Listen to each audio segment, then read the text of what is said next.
歡迎大家嚟到心理研究所。我想你回想下一個畫面，你同一個你好在乎嘅人鬧緊交，本來只係一件好小嘅事情，但係情緒好快就升溫。你講咗一啲平時唔會講嘅説話，事後你可能會諗，點解我當時會咁樣嘅呢？點解佢會反應到咁大？其實你已經開始做緊一個好重要嘅心理功能，叫做反思功能，係用一個喺旁邊去睇緊自己，去理解當時自己同對方內心係發生緊啲咩事。當我哋講反思之前，我哋首先要理解心智化係啲乜嘢。心智化係指我哋能夠想像同理解自己同埋他人嘅心理狀態，譬如理解我哋嘅感受、想法、意圖、需要，並用呢啲嘅內在嘅狀態去解釋一啲嘅行為。當中反思嘅功能 Reflective Functioning (RF) 就係心智化一個可觀察、可量度嘅表現，指一個人有意識地去推測同反思自己同他人背後嘅心理嘅意義嘅能力。例如唔只係講佢鬧我，而係會諗佢咁激動，可能係因為覺得自己長期被忽略，同時都會諗我當時咁樣頂撞係因為我一聽到批評就好似翻返去細個嘅時候被鬧嘅經驗。研究顯示，反思功能係同父母同孩子之間嘅依附關係、安全感、情緒調節有非常密切嘅關係。所以父母嘅反思功能高，子女都係較容易發展出安全依附同埋較好嘅社會情緒能力。當然，我哋話反思功能高嘅人，佢會假設行為背後總有一啲心理嘅原因，而唔係只係貼對方或者自己嘅標籤。例如佢唔係單純嘅衰人，而會諗成佢可能係覺得好驚失去我，並且同時意識到我而家好嬲，亦都知道我只係感受到佢唔尊重我，但未必感受到等於事實。又或者啦，喺一啲嘅衝突裏邊，會反問自己：我當時內心其實係驚啲乜嘢呢？而唔係淨係怪責對方。呢一種人通常關係較穩定，情緒唔會咁容易跌入深淵嘅當中，較少用極端嘅防衛，例如怪責自己、怪責他人。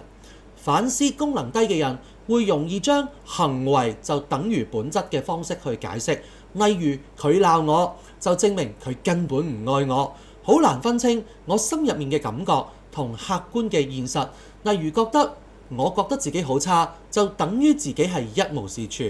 喺照顧小朋友嘅時候，反思功能低嘅父母往往只係見到小朋友壞嘅行為，例如扭計啦、頂嘴啦，睇唔到背後情緒嘅需要，可能就會用一啲懲罰或者羞辱嘅方式去面對小朋友壞嘅行為，變成一個惡性嘅循環。喺精神病理方面，反思功能較低，常見於一啲創傷經驗較多，喺同父母依附關係不安全，或者部分有機會有人格障礙嘅患者身上。所以有一部分嘅治療方式都會刻意去針對佢哋嘅反思嘅訓練。研究指出，反思功能唔係天生就有，而係早期照顧關係裡面慢慢發展出嚟嘅。當照顧者能夠以有心智嘅嬰兒去睇小朋友，即係當小朋友係一個有自己嘅感受、需要、意圖嘅人，佢哋就會用説話、表情去照顧孩子內在嘅狀態、內心嘅需要。假如當 BB 喊嘅時候，照顧者唔會只係覺得 BB 好嘈，而係會講：你而家好驚，因為燈突然熄咗嚇親你。呢一種對小朋友嚟講被理解嘅經驗，會令小朋友內在慢慢建立一個能力。原來我係有內心世界，而且我可以被理解、被接納。反之，如果照顧者自己功能低嘅，可能會將小朋友純粹嘅行為視為乖或者唔乖、叻或者唔叻，將自己嘅情緒直接導向喺你嘅小朋友嘅當中。例如你咁樣係專登同我作對，你令我好冇面啊！長遠嚟講，孩子可能學唔到點樣理解自己細微嘅情緒，對自己嘅情緒作出反思，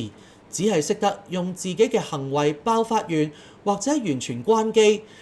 讓自己喺依附關係裡面較感覺到不安全嘅狀態。但係好消息嘅係，反思功能係可以喺後天再培養㗎，無論係對自己、對伴侶定對小朋友都非常適用。第一點就係由他做咗啲乜嘢，加到我可能感受、想像啲乜嘢。當你對某個人嘅行為有好大嘅反應嘅時候，試下用以下嘅説話嘅方式啦。佢咁樣做表面上係乜乜乜乜乜，可能佢咁樣做表面上係對我唔好，但佢內心可能感受到有一啲驚嚇，或者佢諗緊一啲嘅嘢，可能佢擔心我會出問題。你唔需要肯定自己估得啱唔啱，重點嘅係訓練自己記得行為背後一定有一個人嘅心理狀態，背後嘅意圖，背後嘅有好多感受。所以我哋唔係單憑行為，我哋係理解背後對方嘅感受，佢嘅想法，佢嘅意圖。第二點就將自己放入畫面裏邊，我當時內心發生啲乜嘢呢？當發生一啲狀況嘅時候，事後反思一啲衝突，唔好只係分析對方，可以問問自己以下3條嘅問題。第一條，當時我身體有啲咩反應？可能係心跳加速、手心冒汗。第二條問題就係諗嗰刻我腦入邊閃過啲咩念頭？可能你會諗佢又重複犯錯啦，我又會被否定啦。咦，原來我感受到對方唔尊重我。第3個問題，問一問呢種感覺似唔似曾經發生嘅場景呢？呢啲嘅練習係將你由純粹被情緒拉扯，變成一個有位置嘅去觀察自己，呢個就係正正反思功能嘅最核心嘅精髓。第3個部分嘅練習就可以用一啲好奇嘅句或者定性嘅句，例如你真係好無理取鬧啊，改成你而家好似好唔忿氣，係咪覺得冇人聽你講嘢呢？研究指父母喺互動中越用更多想像小朋友內心嘅説話，孩子越容易發展出較好嘅情緒調節同安全依附。父母本身嘅反思功能，亦實踐喺裏邊慢慢又會提升。反思功能提醒我哋關係入邊唔係淨有你同我，仲可以有第3個角色，嗰個願意靜靜站喺旁邊，嘗試理解彼此內心嘅觀察者。當我哋只係喺情緒同防衛裡面反應，衝突自然會不斷上演。但當我哋開始問我哋當時心裏邊其實發生緊啲咩事，就算答案未必好完美，但已經喺一段關係裡面打開咗一個比較成熟、比較有盼望嘅人。所以反思功能對我哋任何嘅關係嚟講非常重要。今日我哋分享到呢度，多謝大家收聽。記得 Like、Subscribe 撳埋鐘仔，一有新片就會收到通知㗎喇。